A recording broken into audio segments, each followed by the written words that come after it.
Hello friends, स्वागत छ तपाईहरुलाई टेक नेपालको अर्को एउटा नयाँ भिडियोमा।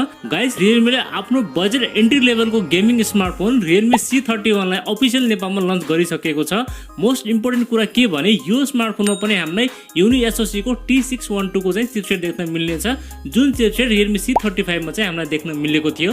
अनि गाइस, यो स्मार्टफोनको चाहिँ प्राइसिङको बारेमा कुरा गर्नु पर्दा एकदमै बबाल प्राइस पॉइन्टमा चाहिँ लन्च भएको छ। अराउन्ड 16 to 17,000 को प्राइस पॉइन्टमा चाहिँ यो स्मार्टफोन लन्च भएको छ।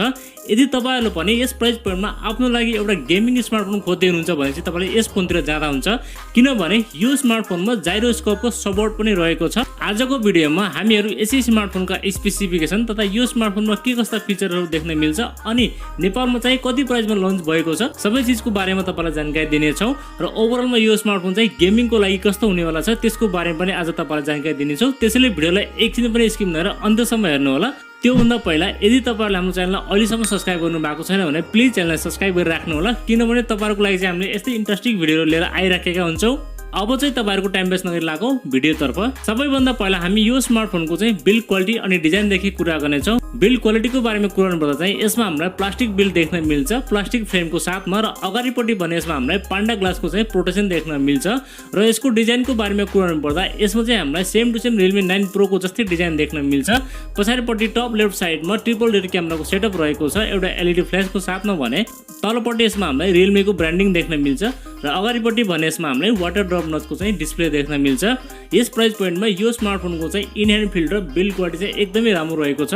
तपाईहरुलाई चाहिँ यसको बिल्ड क्वालिटी अवश्य पनि मन पर्नेछ। अब चाहिँ हामी कुरा गरौँ यो स्मार्टफोनको डिस्प्लेको बारेमा।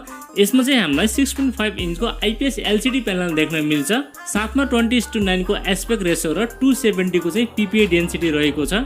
अनि ब्राइटनेसको बारेमा कुरा गर्नुपर्दा चाहिँ यसमा हामीलाई 400 निट्सको चाहिँ ब्राइटनेस देख्न मिल्छ। यदि तपाईहरुले यो स्मार्टफोनलाई घाममा युज गरे पनि खासै तपाईलाई चाहिँ समस्या आउने छैन। हाई रिफ्रेश रेटको कुरा गर्नुपर्दा यसमा चाहिँ हामीलाई 60 हर्ट्ज देख्न मिल्छ। यो स्मार्टफोनमा हामीलाई डिस्प्ले क्वालिटी एकदमै राम्रो देख्न मिल्छ। तपाईहरुलाई चाहिँ यो डिस्प्लेमा कन्टेन्ट वाचिङको लागि र गेमिङको लागि चाहिँ कुनै पनि समस्या आउने छैन। अब चाहिँ हामी कुरा गरौँ यो स्मार्टफोनको मेन हाइलाइट परफर्मेन्सको बारेमा।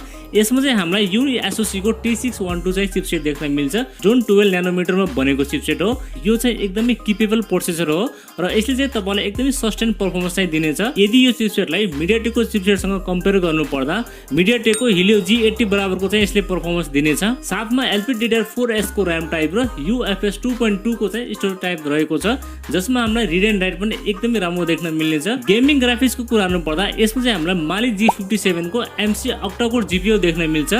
तपाईहरुलाई चाहिँ यो चिपसेटमा PUBG, फ्री फायर जस्ता गेमहरु तपाईले एचडी सेटिङमा चाहिँ मजाले खेल्न सक्नुहुनेछ।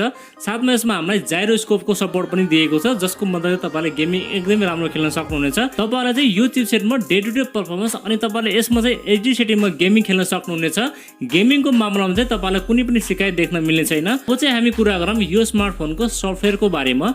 यसमा चाहिँ हामीलाई Android 11 देख्न मिल्छ र यो चाहिँ रन गर्नेछ Realme 2.0 मा चाहिँ रन गर्नेछ।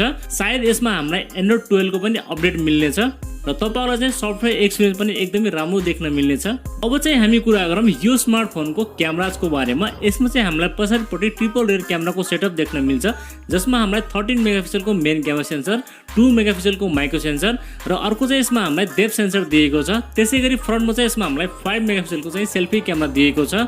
तपाईहरुलाई चाहिँ पछाडिको क्यामेराले 1080 को चाहिँ भिडियो सुट गर्न सक्नुहुनेछ र अगाडिको क्यामेराले तपाईहरुले 720p को चाहिँ भिडियो सुट गर्न सक्नुहुनेछ। ओभरअलमा क्यामेराको बारेमा कुरा गर्नुपर्दा तपाईहरुलाई यस प्राइस पोइन्टमा डिसेन्ट क्यामेरा सेटअप देख्न मिल्नेछ।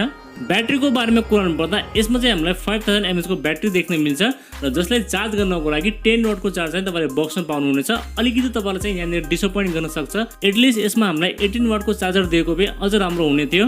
सेन्सरहरुको बारेमा कुरा गर्नुपर्दा यसमा चाहिँ हामीलाई साइड फिंगरप्रिन्ट सेन्सर देख्न मिल्छ, जो कि एकदमै राम्रो कुरा हो र फेस अनलक पनि देख्न मिल्छ। 3.5mm को ज्याक पनि रहेको छ। चार्जिङको लागि चाहिँ माइक्रो यूएसबी पोर्ट रहेको छ र पछाडिपट्टि यसमा हामीलाई सिंगल स्पिकर देख्न मिल्छ र बाँकी सबै बेसिक सेन्सर चाहिँ यसमा दिएको छ, प्लस यसमा हामीलाई जाइरोस्कोप पनि दिएको छ। अब चाहिँ हामी कुरा गरौँ यो स्मार्टफोनको प्राइसिङको बारेमा। 4+64 को भेरिएन्टलाई तपाईले नेपालमा 17,799 मा लिन सक्नुहुनेछ। आई थिंक एकदमै राम्रो प्राइस पोइन्टमा चाहिँ यो स्मार्टफोन लन्च भएको छ। मेरो ओपिनियनको बारेमा कुरा गर्नुपर्दा चाहिँ एकदमै राम्रो प्राइस पोइन्टमा चाहिँ यो स्मार्टफोन लन्च भएको छ, एकदमै राम्रो प्याकेजको साथमा चाहिँ लन्च भएको छ। यदि तपाईले गेमिङको लागि, क्यामेराको लागि या तपाईले कन्टेन्ट वाचिङको लागि पनि तपाईले यो स्मार्टफोनतिर जाँदा हुन्छ। लौ त गाइज यति नै थियो स्मार्टफोनको बारेमा। तपाईलाई चाहिँ यो स्मार्टफोन कस्तो लाग्यो र यसको प्राइसिङ पनि कस्तो लाग्यो, केही सल्लाह सुझाव भयो मलाई कमेन्ट गर्नु होला र भिडियो मन परेमा चाहिँ लाइक गरिदिनु होला र नयाँ साथीभाइहरूले हाम्रो च्यानल हेर्दै हुन्छ भने प्लिज हाम्रो च्यानललाई सब्स्क्राइब गरिराख्नु होला। अर्को भिडियोमा भेटौँ नै बाचा गर्दै आजलाई बिदा लिन्छु। हवस्, धन्यवाद। जय नेपाल।